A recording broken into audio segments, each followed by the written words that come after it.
Hi, it's Tuesday and I'm back. It's Dana from Parenting in Real Life. Over the weekend, I was camping for one night, Sunday night, and it was so wonderful to get out and about and somewhere new and out in nature. It just really helps my head. So I hope you guys did something fun for yourselves over the weekend. I'm here today to talk about ADHD because I was on a podcast that came out yesterday, and it was all about ADHD and questions and answers and things like that. And it was on the Mummy Pod, which is a great podcast. You should try and find it and listen to it.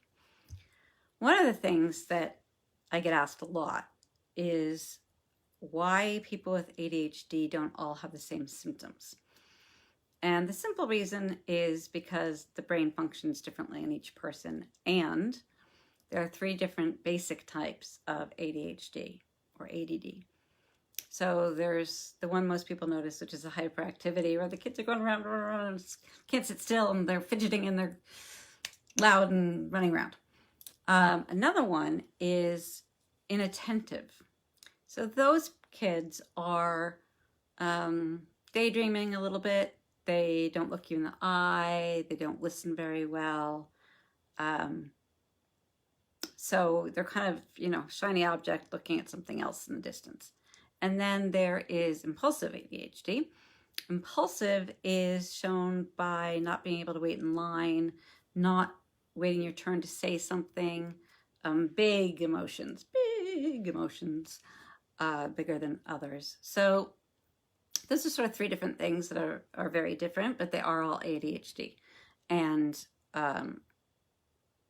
yeah, they're important to know. Okay, so that was sort of the first question I get. Another question is, how do I tell my child, and should I tell my child that they have ADHD? I definitely say yes, tell your children or your child.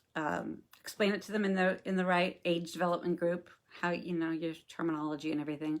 But we want to make sure that they don't feel stigmatized by it and they don't feel they're weird for having it, right? It's not who they are. They just have it. This is how their brain works. There's a working memory problem. So it's the same thing as saying if somebody were allergic to grass and couldn't play baseball, for instance. I have no idea where that came from. It's something that they can take medicine for. ADHD, you may or may not choose to have your child be medicated, and it may or may not help them, depending on the issues. But it is important for them to understand that it's just a brain function. It doesn't mean they're stupid. It doesn't mean they're not going to be successful. It doesn't mean any of that stuff. You can be hugely successful and you can be hugely bright and still have ADHD. In fact, it has some beautiful things about it. It's imagination, right? Your imagination's big. Your feelings are big, which is good and bad, depending. There's a lot of playfulness and a joy, a living in the moment that I think the rest of us are trying to get to with mindfulness. So that's sort of another thing. Then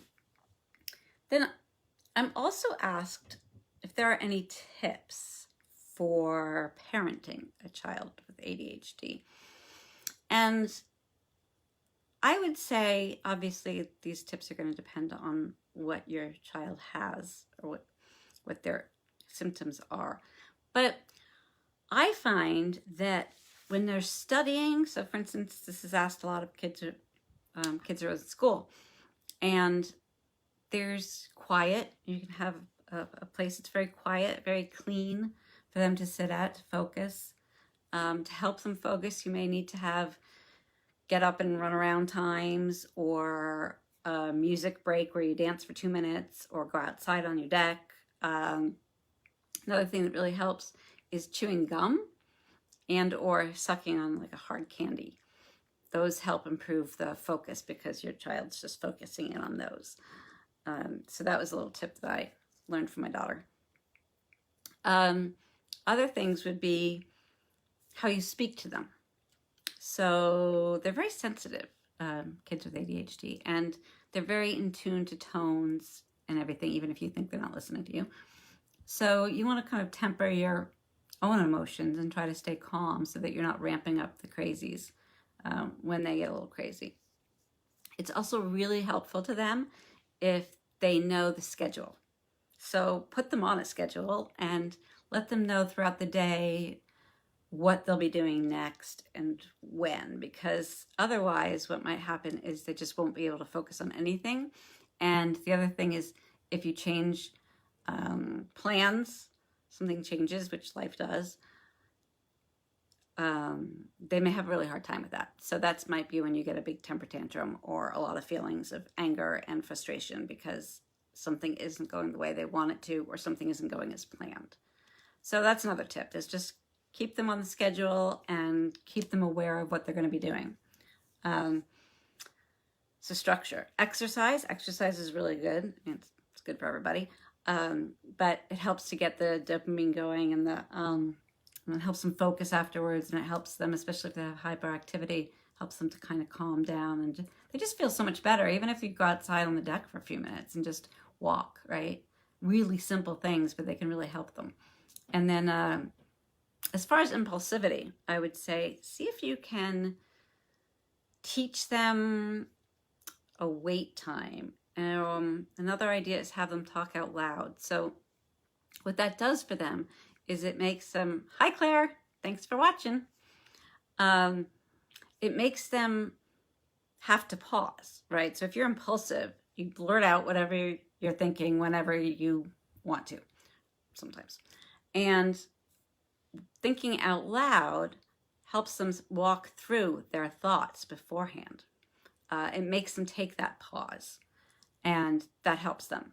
And it will also help you to teach them how important it is to wait, and how it's good for their relationships and their friendships. Another thing you can teach them is sort of a wait time, which is similar. It's a pause.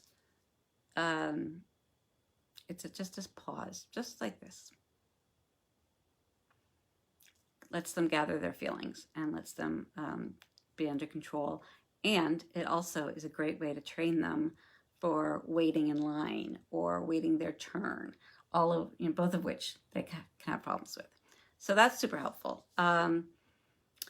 With studying, I would say break things down for them. If they're young, do it for them. As they're getting older, teach them how to do that. So let's say a research paper, that is one big overwhelming mess for any kid. So if you can break that down into write a title page, write a bibliography, write some notes on note cards and move them around to figure out what order they're best in. Things like that are really helpful. Also, we use something that I don't know if anyone else has, but it's a fun idea. We got Kylie different color pens for her white pens, or whiteboard pen, sorry, for her mirror. She had a big mirror wall in her room, in her closet. And she started to write down her assignments and break out the dates, put down when they were due. She used different colors for different subjects. She could check it off or erase it as she went by. And that was really helpful for her. And it was also a little bit more fun than just keeping a planner, which they're not that good at in general. Another important tip is sleep. Good sleep hygiene. Finds out that if you don't sleep well, it can make your ADHD much worse. You're much more impulsive the next day. You're much more emotional the next day. I mean, this is, again, true of everybody, but especially for kids with ADHD, it's really important to get them on a sleep schedule. And let's see, was there anything else that I wanted to say? No, I think that does it. Jot me a question or a note if that helps or doesn't help, and what you'd like more of below. And you can listen to the podcast. It's on the Mummy Pod, which I've also done a link to on my Parenting in Real Life blog. So it's the first blog when you land. So thanks for listening, and have a really good night. Bye.